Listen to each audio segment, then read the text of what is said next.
et merci d'être avec nous. À la une de l'actualité économique, des inquiétudes autour d'une possible pénurie d'huile de tournesol. Plus de la moitié de la production mondiale est fabriquée à partir de fleurs cultivées en Ukraine et en Russie. Résultat, les prix flambent.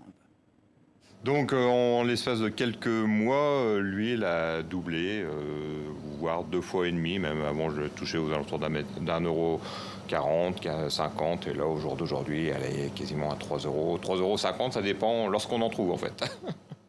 Plats préparés, chips ou encore biscuits, l'huile de tournesol est un ingrédient incontournable dans la composition de plusieurs milliers de produits.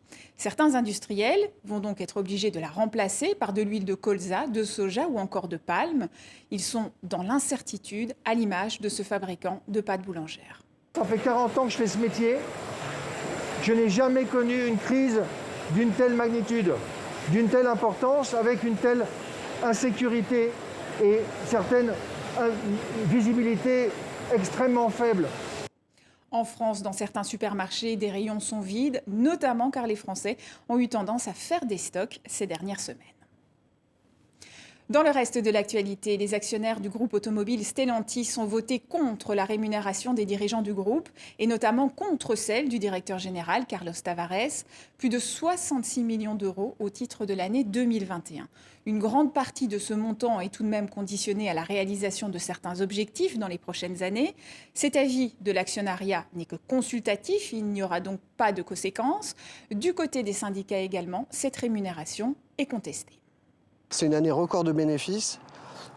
Pour les salariés, c'est une année record en perte de salaire à cause du chômage. Donc il y a quelque chose qui ne va pas. Ils n'ont jamais fait autant de bénéfices et nous, on a un tout petit peu plus d'1 € d'augmentation par jour. Les géants français du luxe ont le vent en poupe malgré la guerre en Ukraine et les confinements en Chine. Hermès a vu ses ventes augmenter de 33% au premier trimestre par rapport à la même période en 2021. Il est l'un des premiers groupes de luxe à avoir fermé ses magasins à Moscou début mars. Le marché russe représente moins de 1% de son chiffre. Le numéro 1 mondial du luxe, LVMH, voit lui ses ventes grimper de 29%. Il a aussi fermé temporairement ses 124 boutiques en Russie, où il compte 3500 collaborateurs. Elon Musk poursuit son offensive sur Twitter. Le propriétaire de Tesla souhaite racheter l'intégralité du réseau social pour 43 milliards de dollars. Il avait récemment acquis un peu plus de 9% des parts. Face à cette proposition, l'action de l'entreprise s'est envolée à Wall Street.